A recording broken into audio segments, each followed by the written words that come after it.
அன்பு உள்ளங்களே அனைவருக்கும் வணக்கம். நம்ம புதுச்சேரியில் கோயில்களை பற்றி பார்த்துக்கிட்டு இருக்கோம். அதில் இன்னைக்கு கூத்தாண்டவர் கோயில்னு சொல்லி ஒரு கோயில்.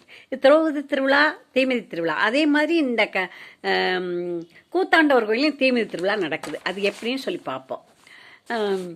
கூத்தாண்டவர் கோயில்னா நான் நினச்சேங்க சிவபெருமானுடைய நடனம் ஆடுறவரே, அதனால தான் கூத்தாண்டவர் பேர் வச்சுருக்காங்க, இது சிவன் கோயில் தான் நினச்சேன். இல்லைங்க, இது மகாபாரத கதையோடு சம்மந்தப்பட்டது. அரவானின் மகன் தலை, அரவான் தலை தான், அச்சுரன் மகன் அரவானின் தலை தான் அங்கே வைக்கப்பட்டிருக்குது. அதுக்கு தான் கொண்டாட்டம்லாம் நடக்குது. அரவான் என்பவர் தலை தான் அங்கே இருக்குது. அர்ச்சுனன் ஒரு நாள் ஒரு தடவை தீர்த்த யாத்திரையாக போயிருக்காரு கங்கை கரைக்கு. அப்போது கங்கை கரையில் தேவலோகத்து பெண்கள் வந்து ஸ்நானம் பண்ணிட்டு இருந்திருக்காங்க. அவங்கள பார்த்த உடனே அர்ச்சுனனுக்கு அப்படியே பின்னாலேயே போயிட்டான். போனால் அதில் ஒரு பெண் உலூபிங்கிற பொண்ணு வந்து அவனை பார்த்து மயங்கி அவனோட கல்யாணம் பண்ணி அவனோட தேவலோகத்தை கூட்டிகிட்டு போயிட்டா வாழ்ந்து வர்றாங்க. அவங்களுக்கு ஒரு பையன் பிறக்குது. அவனுக்கு அரவான் பேர் வைக்கிறாங்க. அர்ஜுனனுக்கு ஊர் ஞாபகம் வந்துடுது. நான் இல்லை, நான் பூமிக்கு போகிறேன்ப்பா அப்படின்னு சொல்லிட்டு தேவலோகத்துலேருந்து பையனை மட்டும் கூட்டிகிட்டு வந்துடுறாங்க. பஞ்சபாண்டவர்கள் சரின்னு சொல்லி வச்சு அவங்களோடய சேர்ந்து வளர்க்குறாங்க. அதுக்கடையில் பஞ்சபான் இங்கே தமிழ்நாட்டில் வந்து கூவாகம், தைலாபுரம், கொத்தட்டைங்கிற ஊரில் எல்லாம், கிளியனூர் இல்லை புதுச்சேரியில் பிள்ளையார்குப்பம், மடுகரை ஆகிய இடங்கள்ல அரவான் கல்படியிடும் நிகழ்ச்சியை மையமாக வச்சு நடக்குது.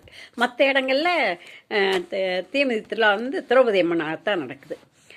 இந்த மாதிரி நடக்கையில் அவங்க பலியிடணும்னு சொன்ன உடனே துரியோதனன் சொல்கிறாரு, துரியோதனங்கிட்ட சகுனி சொல்கிறாரு, ஒரு ஆண் மகனை 32 லட்சணம் பொருந்தி ஆண் மகனை பலியிடணும் அப்படின்னு சொன்னோன்னே, சரி யார் இருக்கா அப்படின்னு கேட்கணும்.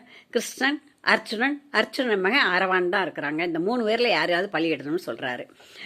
கிருஷ்ணன் அர்ச்சுனன் ஒன்றும் செய்ய முடியாது, அதனால் அரவானை போய் கேட்குறேன்னு சொல்லிட்டு துரியோதனன் அரவானன்ட்ட வந்து கேட்குறாரு. அரவானன் சொல்கிறான், அரவான் என்ன செய்கிறேன், பெரிய ராஜா இல்லையா, அதனால் சொல்லாட்டாலும் பலியிட்டுருவாங்களே, சரி பிடிப்பா, நான் அன்னைக்கு வரைக்கும் அங்ககீனம் இல்லாமல் இருந்தால் நான் என்னை பலியிடுங்கன்னு சொல்லிடுறான். சரின்னு சொல்லிட்டு போயிருக்கிறான். அதே மாதிரி கிருஷ்ணர் யோசிக்கிறாரு, ஒரு ஆண்மகனை பலியிடணுமே, யாரை பலியிடுறதுன்னு சொல்லி கேட்குறாரு. நான் அர்ச்சுனன், நான் அரவான் இருக்கான், 3 பேர் தான், இதில் யாரை பலியிடுவேன்னு கேட்கும். எப்பா அர்ச்சுனா, தர்மம் சொல்கிறார், அர்ச்சுனா நீயும் கிருஷ்ணனும் இல்லாமல் நான் ஒன்றும் செய்ய முடியாது, அரவானைத்தான் கேளுங்கன்னு சொல்கிறாங்க.